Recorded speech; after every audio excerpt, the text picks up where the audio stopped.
The Galactic Academy's Advanced Combat Theory. Classroom fell into its usual pre-lecture silence as Instructor Zektorone entered. The towering Vortex forearms moved with practiced precision as he arranged his materials, his chitinous exoskeleton gleaming under the artificial lights. Around the semicircular amphitheater, students from dozens of species settled into their seats, crystalline Xerians tinkling softly, gaseous nebulans condensing into their containment suits, and the ever-proud Draconian cadets preening there. Scale crests dotting the back row, almost invisible among her larger classmates. Except Maya Chun, the human girl appeared unremarkable by galactic standards. No towering height like the Draconians, no natural armor like the Vortex, no energy manipulation abilities like the Xerians.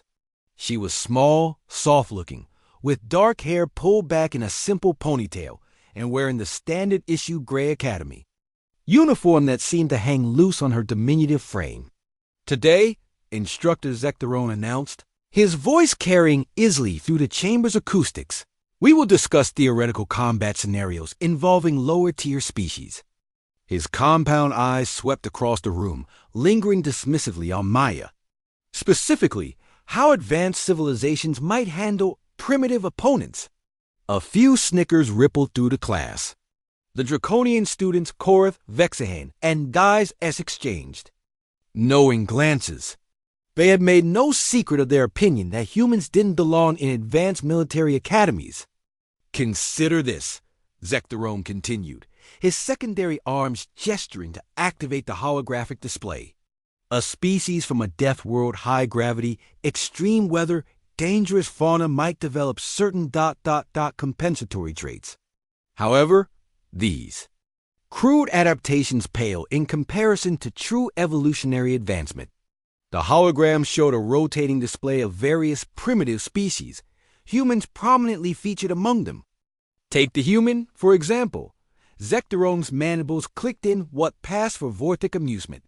Dense bone structure, redundant organs, excessive muscle fiber, all brute force adaptations with no finesse.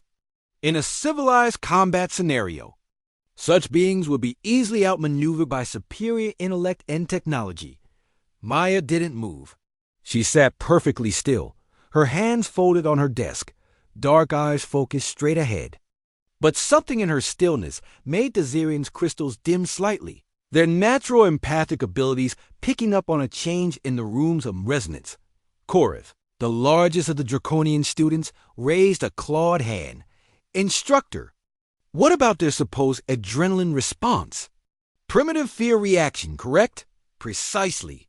Zektorone's forearms spread wide. A chemical flood that clouds judgment and reduces fine motor control. Hardly advantageous in sophisticated warfare.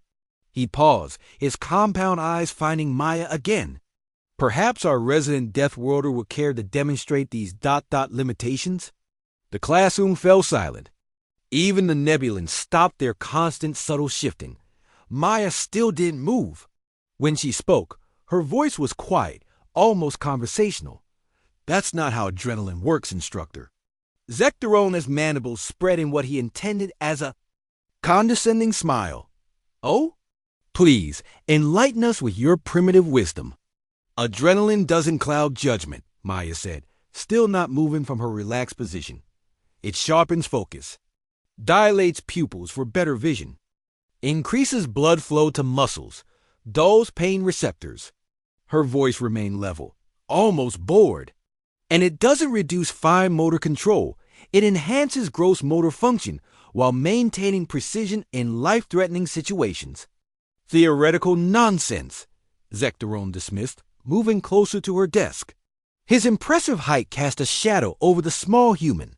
Your species' biochemistry is poorly understood, even by yourselves. I assure you, adrenaline is nothing more. Then, would you like me to show you? The question hung in the air like a dropped blade. Zektorone's compound eyes focused on Maya with new interest. Around the amphitheater, students leaned forward. Show me what? Exactly? Zektorone asked, his voice taking on a dangerous edge. How a Deathworlder fights! Still seated, still relaxed, Maya looked up at the towering Instructor. You keep talking about theoretical combat scenarios, but you've never actually fought someone who evolved on a planet that was actively trying to kill them every single day. Zekterone's forearms spread wide, each one easily capable of crushing a human skull. Little Deathworlder, you are sitting down half my size and surrounded by your betters. What exactly do you think you can, Maya move, not stood up, not prepare for combat, not assume the fighting stance? She simply reached out, faster than most of the watching aliens could track, and grasped Zekterone's lowest right arm, just above the joint. The crack echoed through the silent classroom. Zekterone's shriek was unlike anything the students had ever heard, a sound of pure agony mixed with shock. His other 3 arms flailed as he tried to pull away, but Maya held him effortlessly in place with one small hand. The thing about death worlds, Maya said conversationally, as if she weren't currently breaking her instructor's arm while remaining seated, is that they don't just make you strong. They make you efficient. Zekterone dropped to his knees, his impressive height now bringing him level with the seated human. His compound eyes were wide with pain and disbelief. See, on Earth, if you telegraph your attacks like you just did spreading, all 4 arms wide, announcing your intentions, moving into range of someone you've just threatened, something will eat you. Maya's grip shifted slightly, and Zekterone whimpered. A bear, maybe, or a shark, or another human.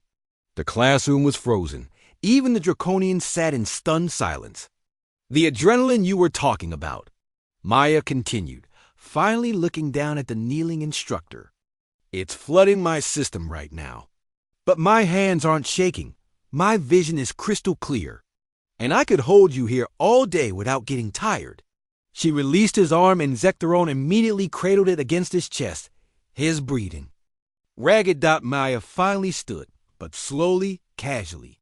Despite her small stature, something about her movement made several students instinctively lean back. The theoretical combat scenario you should be teaching, she said, addressing the entire class, is this. Never threaten something that evolved on a death world unless you're absolutely certain you can kill it quickly. She gathered her materials with the same unhurried precision Zekterone had used at the beginning of class. Because if you can't, Maya added, walking toward the exit, it will definitely kill you. The door slid shut behind her with a soft hiss, leaving behind a classroom full of students who were suddenly viewing their human classmate and her entire species in a very different light. Zekterone remained on his knees, cradling his broken arm, finally understanding the difference between theory and reality when it came to Deathworlders. In the silence that followed, Korath the Draconian spoke in a voice barely above a whisper. Perhaps we should reconsider our evaluation of primitive species. The Zerian's crystals pulsed in what could only be interpreted as agreement, while the Nebulans condensed even further into their suits, as if trying to make themselves smaller. Outside in the corridor, Maya Ching walked calmly toward her next class, her adrenaline already beginning to fade. Just another day at the Galactic Academy for the quiet girl from the death world called Earth.